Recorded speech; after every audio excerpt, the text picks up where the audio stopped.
Hello, welcome back to ladies planet.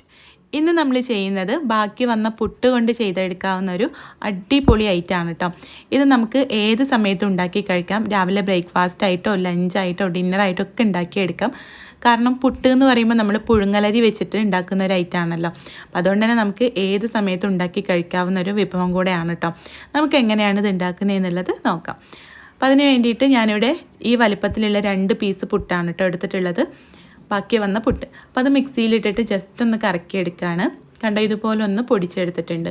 ഇതിവിടെ മാറ്റി വെക്കാം. ഇനി നമുക്കിതിലേക്കുള്ള മസാല ഉണ്ടാക്കാം. അപ്പോൾ അതിന് വേണ്ടിയിട്ട് കുറച്ച് വെളിച്ചെണ്ണ ചൂടാക്കിയെടുക്കാം. ഞാനിവിടെ 2.5 ടേബിൾ സ്പൂണോളം വെളിച്ചെണ്ണ ചൂടാക്കി എടുക്കുന്നുണ്ട്. എണ്ണ ഒന്ന് ചൂടായിട്ട് വരുമ്പോൾ ഇതിലേക്ക് 1/2 ടീസ്പൂൺ കടുക് ചേർത്തിട്ട് ഒന്ന് പൊട്ടിച്ചെടുക്കാം. കടുക് പൊട്ടി വരുന്ന സമയത്ത് 2 തണ്ട് കറിവേപ്പിലയും 2 വറ്റൽമുളക് ഒന്ന് പൊട്ടിച്ചിട്ട് അതും ഇട്ട് കൊടുക്കുന്നുണ്ട് കേട്ടോ. നിങ്ങൾക്ക് ഈ വീഡിയോ ഇഷ്ടപ്പെടുകയാണെങ്കിൽ ഒന്ന് ലൈക്ക് ചെയ്യാനും ചാനൽ സബ്സ്ക്രൈബ് ചെയ്യാത്തവർ വീഡിയോ കാണുന്നുണ്ടെങ്കിൽ ഒന്ന് സബ്സ്ക്രൈബ് ചെയ്യാനും മറക്കരുത് കേട്ടോ. ഇതിലേക്ക് ഞാനിവിടെ മീഡിയം സൈസിലുള്ള ഒരു സവാള പൊടിയായിട്ട് അരിഞ്ഞത് ചേർത്തിട്ട് ഒന്ന് വഴറ്റിയെടുക്കുകയാണ് കേട്ടോ. സവാള അങ്ങനെ നല്ല പോലെ അങ്ങോട്ട് കുഴഞ്ഞു പോകുന്ന രീതിയിലൊന്നും വഴറ്റണ്ട, ജസ്റ്റ് ഒന്ന് സോഫ്റ്റായിട്ട് കിട്ടിയാൽ മതി. പെട്ടെന്ന് വഴന്ന് കിട്ടാൻ വേണ്ടിയിട്ട് ആദ്യം തന്നെ ഉപ്പ് ചേർത്തിട്ടുണ്ട്. അപ്പോൾ ചെറിയ തീയിൽ വെച്ചിട്ടൊന്ന് ഇളക്കിയെടുത്ത് മൂടി വെക്കൊന്നും വേണ്ട കേട്ടോ. ചെറിയ തീയിൽ വെച്ചിട്ട് ഇങ്ങനെ ഇളക്കിയെടുത്താൽ മതി. കണ്ടോ, ഇതുപോലെ സവാള ഒന്ന് ട്രാൻസ്പാരൻ്റ് ആയിട്ട് വരുന്ന സമയത്ത് ഇതിലേക്ക് 1/2 ടീസ്പൂൺ ഇഞ്ചി വെളുത്തുള്ളി പേസ്റ്റ് ചേർത്ത് കൊടുക്കാം. ഇഞ്ചി വെളുത്തുള്ളി പേസ്റ്റ് ചേർത്തിട്ടൊന്ന് ഇളക്കിയിട്ട് അതിൻ്റെ പച്ചമണം മാറുന്ന സമയത്ത് ഇതിലേക്ക് ഞാനിവിടെ മീഡിയം സൈസിലുള്ളൊരു തക്കാളി മിക്സിയിലിട്ടൊന്ന് അരച്ചെടുത്തതാണ് കേട്ടോ. തക്കാളി ഇതുപോലെ അരച്ച് ചേർക്കുകയായിരിക്കും ഒന്നുകൂടെ നല്ലത്. കട്ട് ചെയ്ത് ചേർക്കണമെങ്കിൽ അങ്ങനെയും ചേർക്കാം. നല്ല പോലെ ഉടഞ്ഞു വരുന്ന രീതിയിൽ വഴറ്റിയെടുത്താൽ മതി. അരക്കുകയാണെങ്കിൽ ഒന്നുകൂടെ നല്ലതായിരിക്കും കേട്ടോ.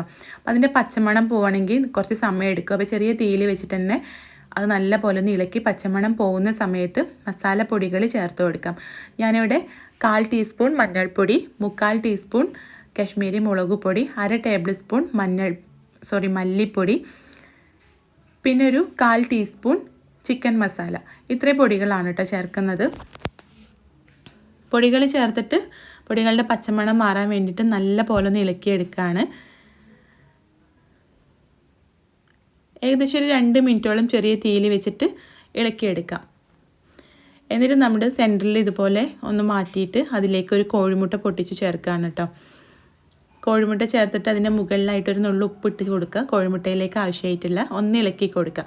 എന്നിട്ട് നമ്മുടെ ഈ ഒരു മസാല കൂടെ എല്ലാം കൂടെ ഒന്ന് മിക്സായിട്ട് ഇളക്കിയെടുത്തിട്ട് ഇതിലേക്ക് നമ്മളിവിടെ പൊടിച്ച് വെച്ചിട്ടുള്ള പുട്ടില്ലേ അത് ഇതിലേക്ക് ചേർത്ത് കൊടുക്കാം.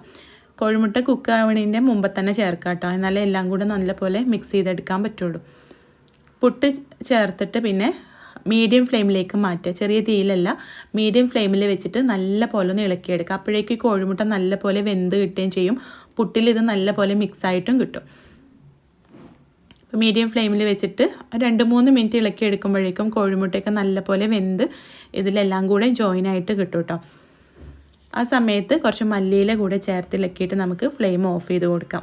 അപ്പോൾ ഇത്രയേ ഉള്ളൂ, നമ്മുടെ ഈ ഒരു ഐറ്റം ഇവിടെ റെഡി ആയിട്ടുണ്ട്. നല്ല ടേസ്റ്റാണ് കേട്ടോ.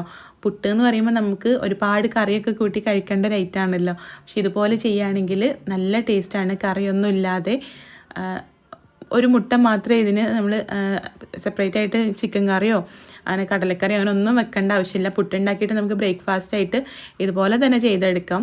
അല്ലെങ്കിൽ ബാക്കി വരുന്ന പുട്ടുകൊണ്ട് വൈകുന്നേരം കഴിക്കാം. നല്ല ടേസ്റ്റാണ് കേട്ടോ. തക്കാളിയൊക്കെ അരച്ച് ചേർത്തുകൊണ്ട് തന്നെ അതിൻ്റെ ആ ഒരു ചെറിയ പുളിയും ഒക്കെ ആയിട്ട് നല്ലൊരു അടിപൊളി ഐറ്റം തന്നെയാണ്.